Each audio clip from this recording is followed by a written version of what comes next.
Shalom, Bapak Ibu Saudara.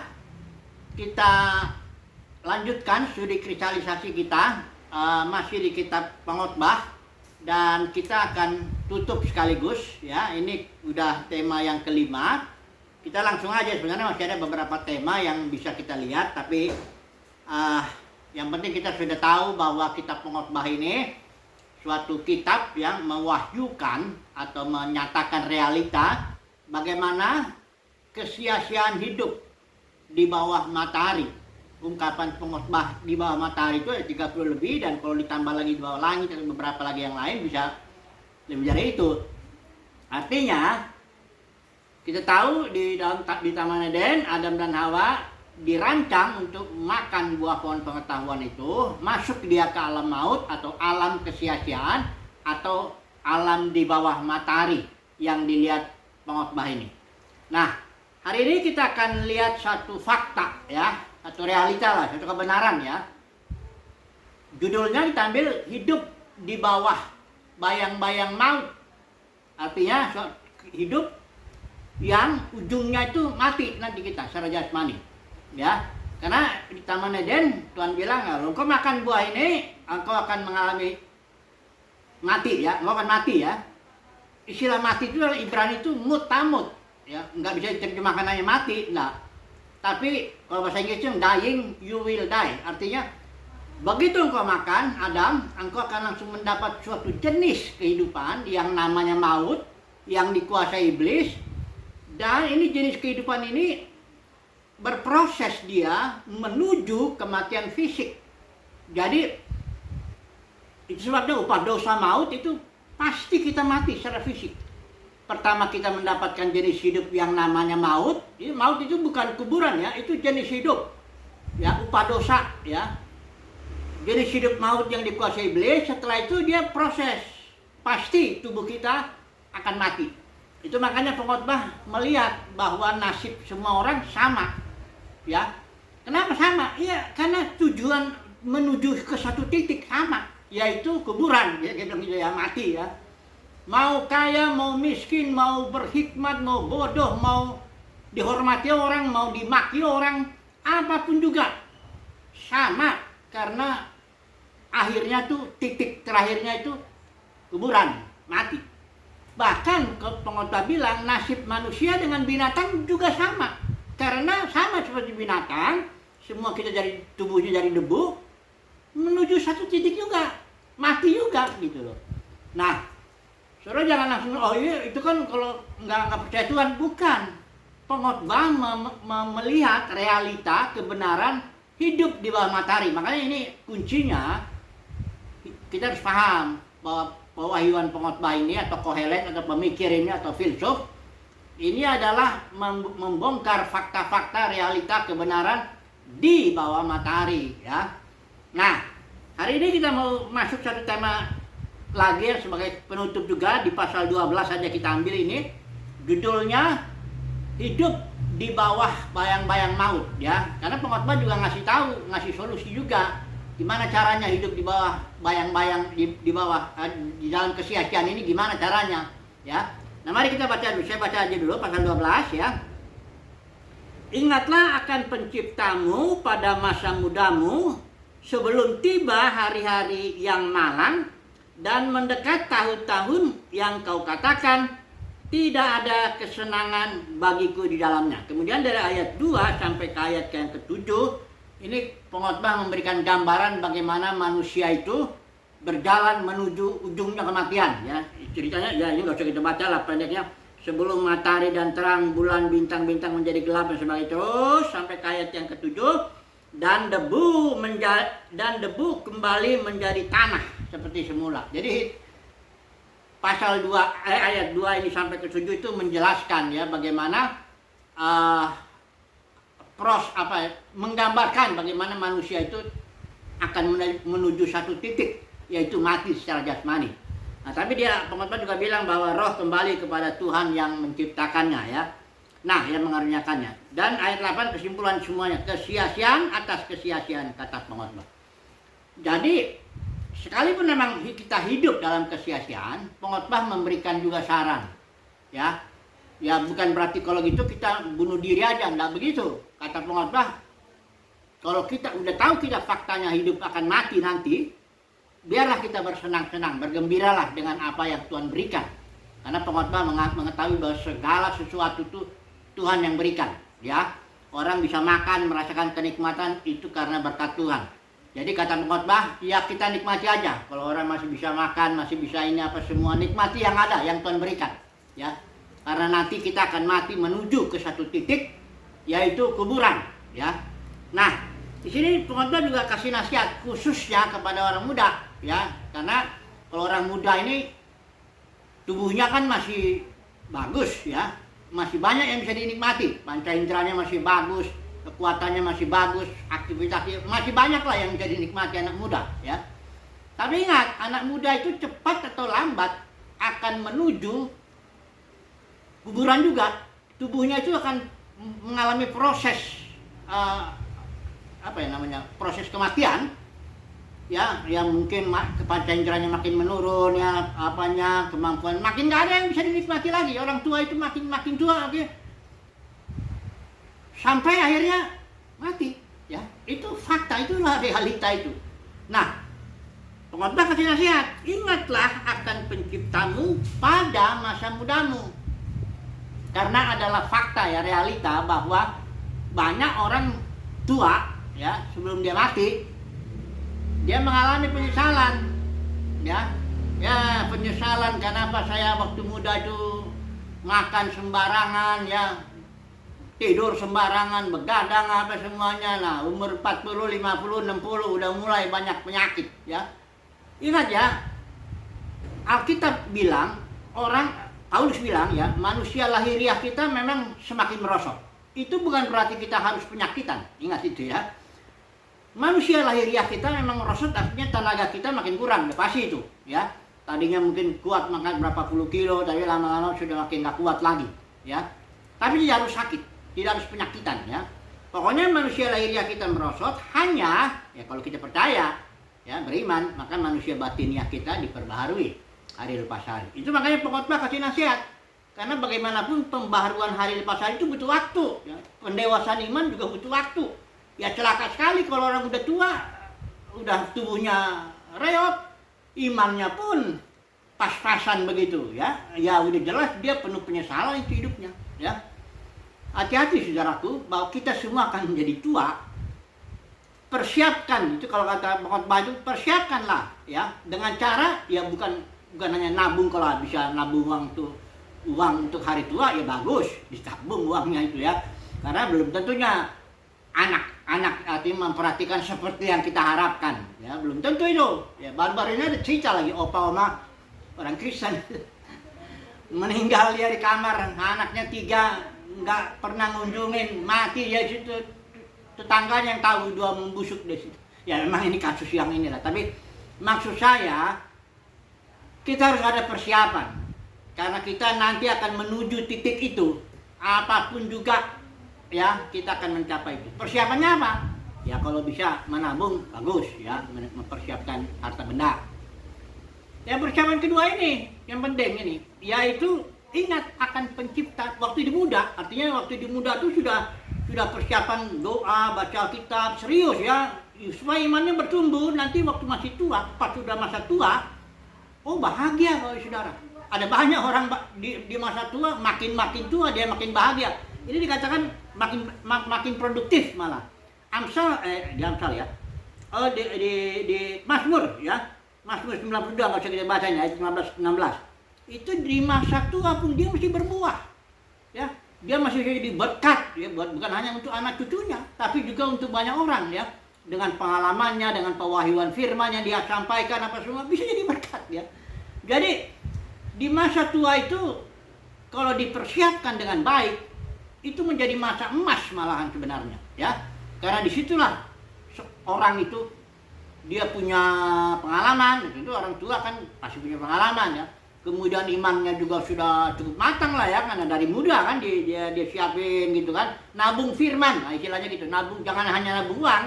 Kalau bisa nabung uang ya bagus, tapi nabung firman ini yang penting. Dari muda itu sudah sering cari Tuhan, ya bukan sering, ya memang harus, ya.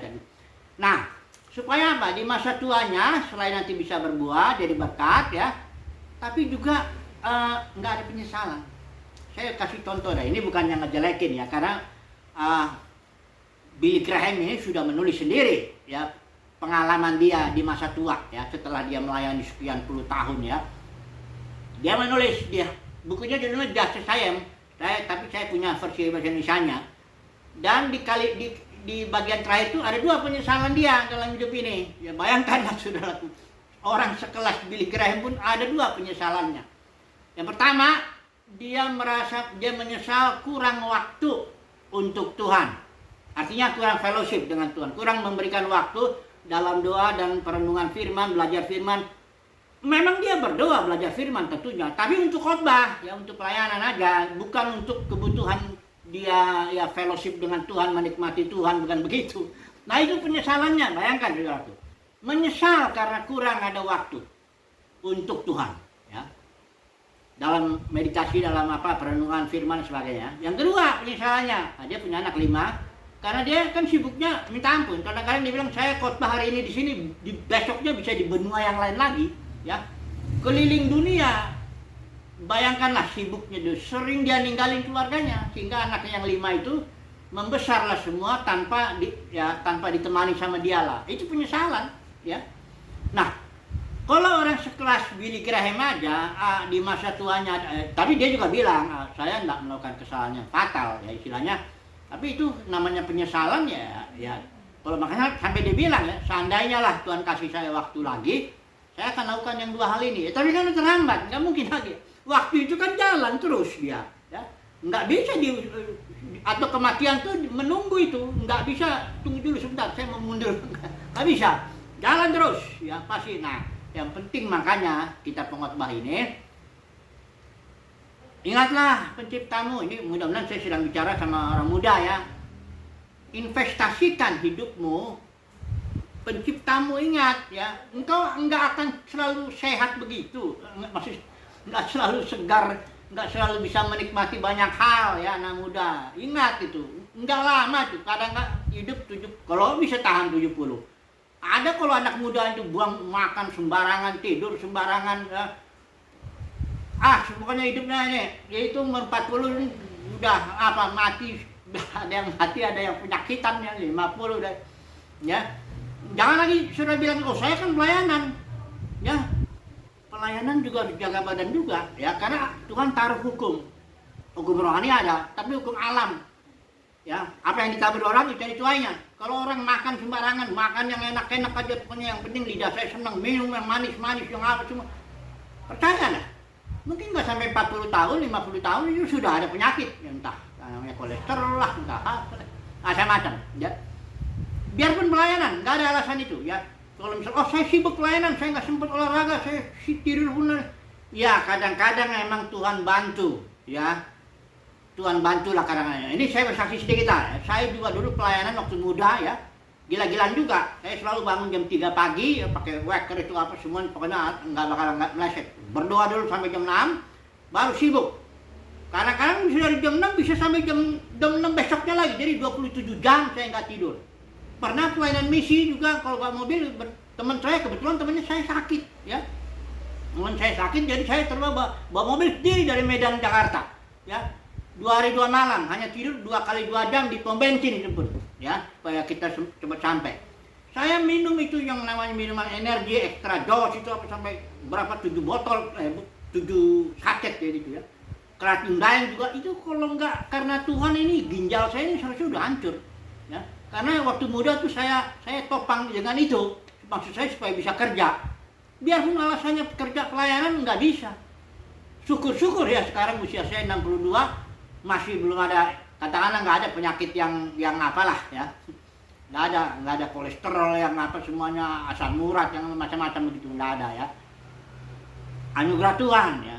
Ginjal juga masih bagus kan, udah dicek semua begitu. Tapi itu kan nggak selalu. Ada orang yang karena sibuknya khotbah di sana sini nggak jaga badannya, mau naik mimbar jatuh dia di situ, stroke ya. Ada yang langsung mati, ada yang hidup juga nggak jelas gitu kan. Nah kan jadi nggak jadi berkat kalau begitu ya kan. Jadi Di sinilah pengkhotbah kasih nasihat. Ingatlah penciptamu pada masa mudamu. Minta hikmatlah. Nabung di masa muda, bukan hanya nabung duit.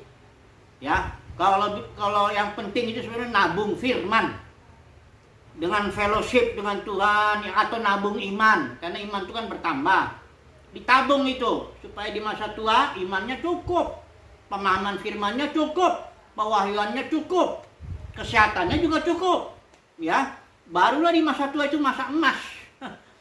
Gereja ini sebenarnya butuh sekali orang tua, maksudnya orang tua yang begitu, ya, yang penuh pengalaman, penuh pewahyuan, penuh hikmat, ya, itu butuh sekali. Kalau gereja tuh nggak punya begitu, ntar anak muda semua khotbah memang semangatnya bagus, ya. Anak muda kalau khotbah berapi-api, tapi kadang-kadang pewahyuannya pun karena nggak cukup. Apapun juga perlu waktu, proses menabung, ya. Ini yang dinasihatkan kepada kita oleh pengkhotbah ini, ya. Ingat masa mudamu, engkau sebentar lagi juga akan menuju kematian. Kematian itu nggak perlu ditakutin, ya, saudaraku, ya. Kematian nggak perlu ditakutin. Mati itu kalau kitab Yakobus bilang itu kayak roh pisah sama tubuh itu aja kok. Kalau misalnya saya sedang ngomongin ditembak, saya berat, mati saya gitu, ya. Keluar saya, roh saya lihatlah tubuh saya itu jatuh. Saya tetap ingat siapa diri saya, siapa istri saya, siapa anak-anak saya, siapa teman-teman saya. Hanya yang saya bawa itu ke hadapan Tuhan itu cuman kondisi roh saya. Inilah saya bilang tabungan firman, itulah yang saya bawa. Mau harta, uang, kekayaan, nama baik atau macam, mati semua selesai itu di kuburan. Ya, nggak ada gunanya. Walaupun di batu nisan dibikin gelar-gelar yang nggak ada gunanya. Ya. Jadi apalagi nanti kalau gelarnya jasanya palsu begitu, ya. Dipacang di situ, ya, itu sampai takhta pengadilan Kristus dibawa ijazah palsunya itu kan. Nggak ada gunanya itu semua, ya. Jadi nabunglah, kata pengkhotbah bilang, tabunglah suatu fellowship dengan Tuhan, ya, dengan mengingat, maksudnya itu tabunglah itu, ya. Nah, saya mau kasih satu sesuai penutup ini, cerita orang yang paling sukses di dunia ini, ya. Ya tentu Yesus Kristus lah, ya. Kalau dia pun kita bilang nggak sukses, tapi ingat ya, suksesnya dia itu nanti kita lihat di kitab ini, ya, nggak sama dengan suksesnya yang di Saint ngomongin para motivator itu tuh. Suksesnya atau orang-orang dunia ini nggak sama sekali. Kalau kita lihat hidupnya Yesus Kristus yang cuma 33 tahun kurang lebih itu, sama sekali nggak ada suksesnya lah secara manusia. Sudah melayani ke sana kemari dari kota ke kota, berbuat baik, nyembuhin orang sakit, ngasih makan 4.000, 5.000 orang apa semuanya, ngusir setan, ngeluarin apa semuanya.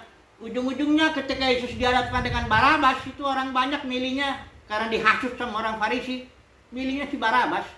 Yesus itu salibkan katanya. Saya yakin tuh di antara orang banyak itu pasti ada yang sudah disembuhkan oleh Yesus itu. Ada yang sudah makan roti mujizat dari Yesus itu, ya.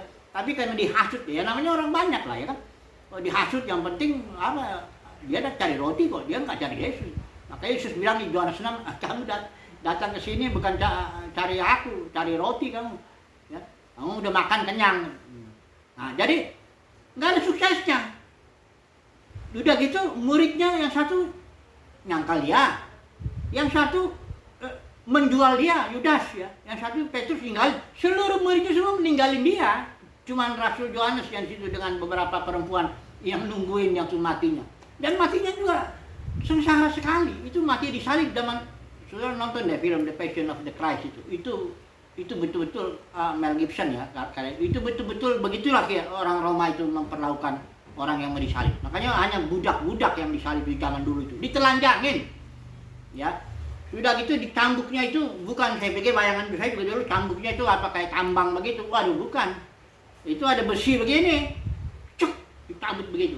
Ada di sini besi, buah, makanya banyak orang sudah mati di situ waktu di cambuk, sudah mati.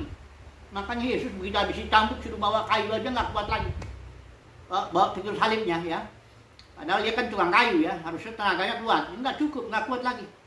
Golgota tuh nggak jauh dari kota Yerusalem, nggak jauh, nggak sanggup lagi, karena udah pukulan tuh begitu. Darah semua begitu, matinya mengerikan, telanjang, ya dipermalukan, mati pelan-pelan, ya. Apa suksesnya? Kalau kita mau dibilang sukses, ya, sampai kematiannya itu, ada nggak kesuksesannya? nggak ada. Ya. Kalau masih ada orang bilang sukses itu berarti ada aneh ya. Tapi kita lihat Alkitab bilang dia itu orang yang paling sukses. Mari kita lihat ya, Yesaya 53 ayat 10. Ini sukses yang menurut firman Tuhan ya. Saya baca ya, ayat 10. Ini saya pakai ELT. Namun Yahweh berkehendak untuk meremukkannya. Jadi Tuhan sendiri, Bapa di sorga, menghendaki Yesus untuk remuk di kayu salib. Membuatnya sakit. Sekiranya dia menaruh jiwanya sebagai persembahan penghapus salah, ya, jadi maksudnya dibikin sakit untuk menebus dosa. Ini perhatikan suksesnya. Dia akan melihat benihnya, dia akan memperpanjang hari-harinya. Benihnya istilah Ibrani itu sera, artinya keturunan. Jadi kalau Yesus sudah lakukan kehendak Bapa, dia akan melihat ada keturunannya. Nanti kita lihat keturunannya Yesus siapa. Karena Yesus itu nggak kawin, dia nggak punya keturunan jasmani. Ya. Ini suksesnya yang pertama. Yesus melihat keturunannya dan umurnya, hari-harinya di dunia ini diperpanjang oleh keturunannya itu. Ya. Yang kedua, dalam tangannya kehendak Yahweh akan berhasil. Jadi ada dua sukses daripada Yesus itu. Yang pertama, Yesus akan melihat keturunannya dan karena keturunannya melakukan pekerjaan Yesus, jadi dia memperpanjang hari-harinya. Yesus itu masih hidup sampai sekarang, maksudnya melalui keturunannya pekerjaan Yesus itu masih jalan, ya, masih jalan. Ini satu ya. Yang kedua, bahwa dikatakan di sini dalam tangannya kehendak Yahweh berhasil. Nah sekarang keturunan Yesus itu apa? Kalau kita lagi Matius yang cepat saja kita. Ini silsilah Yesus Kristus itu, ya, ini ada dibikin 14. Dari Abraham sampai Daud itu 14, dari Salomo sampai Jekonya 14, dari Shealtiel sampai Yesus itu 13. Jadi yang ke-14-nya itu adalah Kristus kalau saya baca begini ya. Jadi dari Abraham sampai Daud seluruhnya 14 generasi, dari Daud sampai pembuangan Babylon ada 14. Nah, dari pembuangan ke Babylon sampai Kristus itu 14, tapi Yesusnya sendiri nomor 13.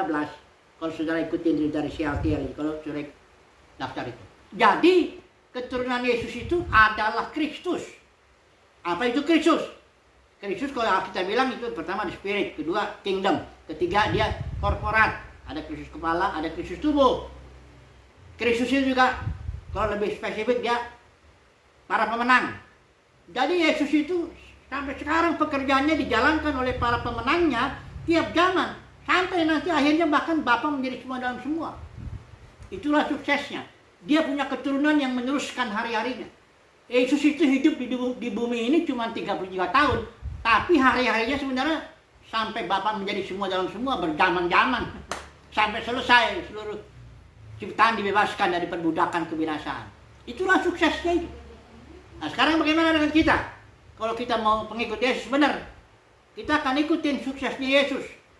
Yaitu, pertama kita punya keturunan. Tidak harus keturunan jasmani ya, tidak harus keturunan jasmani. Kalau punya anak jasmani ya syukur-syukur.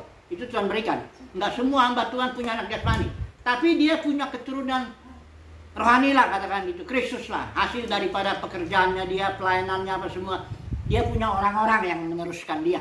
Ya, Kristus ya. Kayak Paulus, kita nggak tahu dia punya anak jasmani apa enggak. Bilangnya dia nggak kawin, tapi kemungkinan dia sudah kawin juga ya. Tapi Paulus kan sampai sekarang hidup. Karena dari hasilnya, pelayanannya itu terus. Ya. Masih ada orang yang meneruskan itu. Ya. Itu suksesnya yang pertama. Yang kedua suksesnya, melakukan kehendak Bapa. Saudara jangan pikir dalam pelayanan misalnya ya, orang, saya udah banyak melakukan mujizat. Saya mengusir setan ya dalam nama Yesus ya. Saya melakukan banyak mujizat demi nama Yesus. Ingat saudara. Di hari penghakiman disitulah ketahuan sukses kita. Apa kita sukses atau enggak? Di situ, di hari penghakiman. Karena di Matius 7 ayat 21-23, disitulah Yesus akan tunjukkan engkau sukses, hamba yang baik setia, engkau tidak. Di Matius 7 ayat 21-23 itu malah dibilang, itu ada orang aku, Tuhan, bukankah kami berbuat demi nama-Mu? Bukankah kami berbuat mujizat demi nama-Mu? Bukankah kami mengusir setan demi nama-Mu? Yesus tidak sangka memang betul kau memang melakukannya demi nama-Ku. Tapi engkau tidak melakukan kehendak Bapa. Kalau suruh baca itu malah kau melakukan kejahatan, anomia, melanggar hukum kerajaan sorga. Nah jadi gini, Saudara jangan pikir kalau dalam dunia kekristenan kalau sukses itu gimana? Oh, kalau pelayanannya luas ya, banyak orang yang mendengar firman Tuhan, banyak orang yang disembuhkan, apa semuanya diberkati apa semua, itu kita bilang sukses. Apalagi kalau dia kaya atau dihormat, tunggu dulu, nggak bisa kita bilang sukses itu sekarang. Sukses itu ada dua. Pertama, benar nggak dia melakukan kehendak Bapa untuk dia? Apakah dalam dia melayani itu dia melakukan kehendak Bapa atau tidak? Itu satu. Yang kedua, dia punya nggak keturunan yang akan memperpanjang hari-harinya kayak Yesus begitu? Itu dua hal itu. Ya, kalau kita ingin sukses seperti Yesus. Sebelum mati, tapi ingat ya, suksesnya Yesus itu nggak bisa dinilai sekarang. Nggak bisa. Yesus sampai dia mati di kayu salib, nggak ada suksesnya sama sekali. Nggak ada. Ya.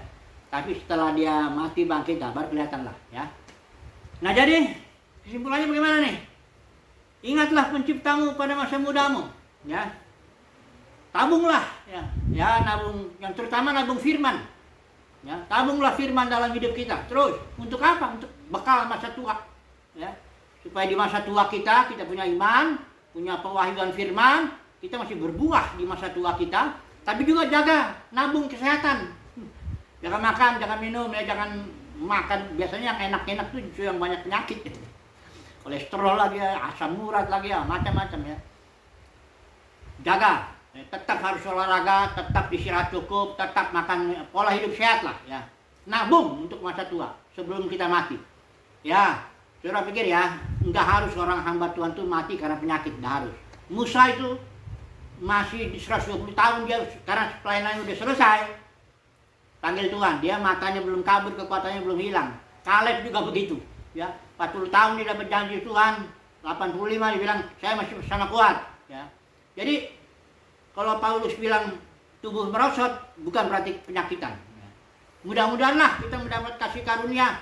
Masa tua kita janganlah penyakitan, nyusahin jadi beban buat hidup kita, beban buat anak cucu. Ya kalau ada perhatikan terus. Kalau enggak, malah hidup sangat sengsara, hilanglah semua cita-cita. Juga tabung firman ya. Oke, jadi inilah hidup di bawah bayang-bayang maut yang kita perlu hikmat untuk ini. Haleluya. Amin.